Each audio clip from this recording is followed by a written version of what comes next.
Hello, welcome to day 58 of my series, art development series, growing as an artist. If this is your first time in this session, this series is kind of about me documenting my process on how I practice art, how I study art.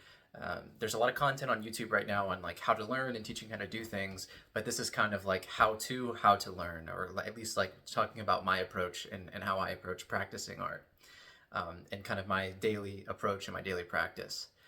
So right now I'm in the middle of a series segment of this series where I'm doing 12 days of figure drawing. So every day I'm kind of sitting down and trying to do, between an hour and 2 hour drawing of a figure and really try and study different aspects of it. So in a few episodes back, I talked in depth what I was trying to think about, and these things are I'm thinking about like learning better the proportions of the figure, learning better the anatomy of the figure, learning better how to understand gesture, and then also just kind of understanding posing and composition of the figure in space. This is a little bit different, this video, than the previous ones because I generally cut in myself talking and the time lapse at the same time. And I will do that in a minute.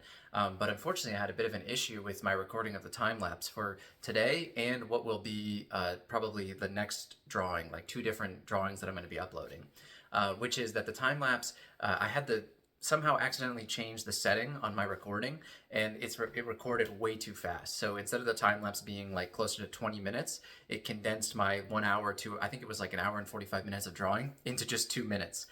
So it's insanely fast how quick it goes through the gesture, or how it goes through the drawing. So what you will see in a minute is really actually a lot of work, an hour and 45 minutes kind of back and forth, and even some work after the camera went off. But it's okay, this happens. And if we didn't get it right on day 58 and day 59, well, we can always do it again day 60 through however many 1,000 days that we do. So anyway, let's talk about today's figure. So this is actually kind of an interesting pose. So I again used this site, the reference library that I discussed in the previous day. So that would be in day 57, which is this really, really awesome Instagram called the Pose Archives. And if you want to learn more, you can check out their stuff that's linked below or listen to me in the previous video. But so this pose comes from the Pose Archives, and it's a standing pose, which is something that I'm really trying to practice right now or any pose that has the full length of the figure, to try and really better internalize subconsciously these proportions. If you're anything like me, you understand at least at some level, like how to measure a drawing, how to think about proportions of the body. Like for example, the average body, if you use the head as like the reference point, the average body is between 6.5 and 7 for female, and between 7.5 for male figures.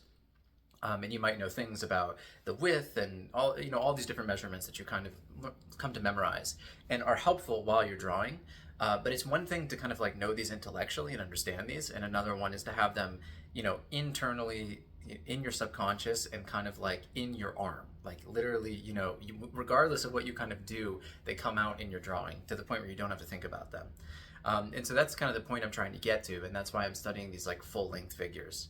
And so this pose has also like a little bit of foreshortening. So the arm is actually, well, that's way more dramatic, but you can get the idea where the arm is actually coming out at the camera, the way that she's standing. And I'll probably have the pose up while I'm talking about this a little bit. And so also, it's one of the legs is a little bit foreshortened and a little bit further back. And it's kind of an interesting pose because there's not a lot of like weight to it, which is something that I discovered a little bit after I finished drawing it, which is kind of helping with this idea of posing.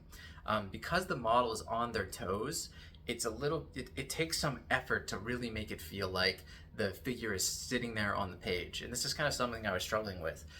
So I focused a lot on kind of the back anatomy and understanding where different pieces were, and I think that came together nicely. But in terms of like feeling the figure in space, this one felt a little bit difficult to me. So I'll kind of cut in the time lapse right now and talk about my process, and it's going to go incredibly quick, so I'll do my best. So in this figure, I started the same way that I always do. So I start with an oval for the head, and then I kind of indicate the neck. And this is very classical. If you watch other resources on YouTube, you'll kind of see this a lot. I actually think I learned this technique from Stan Prokopenko in the Proko channel, and then probably it was like reinforced by some Watts Atelier videos. These are some of my major resources. Then I try and indicate the shoulder lines, thinking about this idea that generally the shoulder and the waist are always like kind of counter to each other. And what I mean by that is like if my shoulders are tilted like this, generally that means that my waist is actually tilted the opposite way. So, you can even see it on the figure. So the shoulder on the top is tilted up like this, and then you can see I have the waist tilted down the other way. The tilt of the waist is actually kind of difficult in this pose, and there's something actually, if you catch it, that's actually really helpful here, which is the underwear, the thong that the model is wearing. You can see where the curvature of the back is very easily, and like where the that horizontal waistline would be sitting because of that piece of clothing. So that's actually really nice that it sits like that. And then once I kind of sketch in the body, I did these like these big C curves. If you go back, you'll be able to see them. And then I slowly start to work in everything else off of the body, and using the head as the measurement. I struggled a little bit here with the legs, which is something that I'm always kind of struggling with, and one of the reasons why I'm working on these like full body poses. But I did realize, like, come up with something that's maybe obvious to some people, but something I had never thought of. What I'm going to start doing is I'm going to start drawing in one leg, the one that I think is easier to understand the proportion of, and I will draw that in first in some level of detail, not fully, of course, but like sketch it in, and then I will use that leg to measure the proportions of the other leg, because I was noticing, I do this kind of subconsciously on the face, like thinking about like when I place one eye, like how am I going to place the other eye, all the symmetry of the face, I kind of think about it that way. But for some reason it had kind of slipped my mind, or like eluded me, that I should be doing that with the torso as well. So I kind of caught on to that at some point in this drawing, even though I redrew the legs probably like 4 or 5 times. But then eventually, ended up with getting the legs kind of decent in a decent drawing.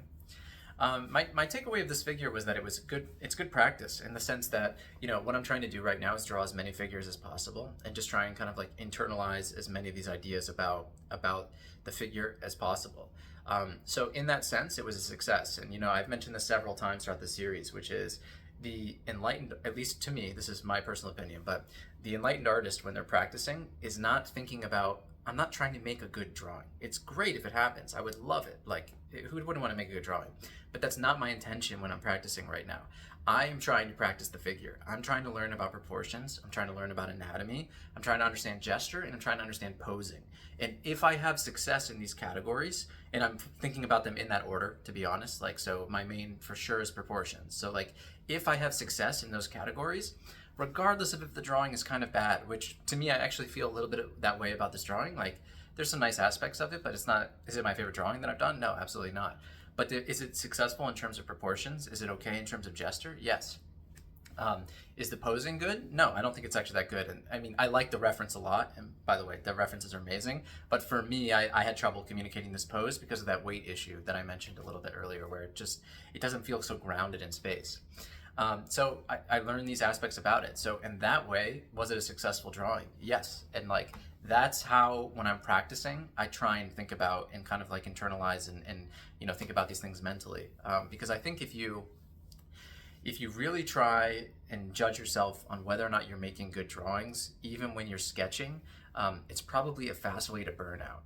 Like, it's too difficult to ask yourself, especially as a learner, to be making good art every time you sit down. There's just bad art in you that just needs to come out. And you need to let it happen and understand like lessons from it and learn from it. Like, it's part of this process. You have wins and you have losses, and it's just the way that it is. It's an inherent, I mean, the act of art is an expression, and you're putting your, in theory, pieces of yourself out there, and not everything is going to be pretty, and not every expression is going to be perfect. And so, yeah, we'll talk more about, I've talked about that in the past, but maybe we should revisit that topic too, because I think it's really important, this idea of, making some bad art and getting it out of you. Actually, I think there's a video just maybe 10 videos ago or so, maybe like day 40, day 45, something like that, that's about, I think the title is like making bad art and when it happens and how you should deal with that. So I think that's everything for today. I hope that this motivated you to draw if you haven't already drawn. And if you have already drawn, that's great. We'll see each other again tomorrow.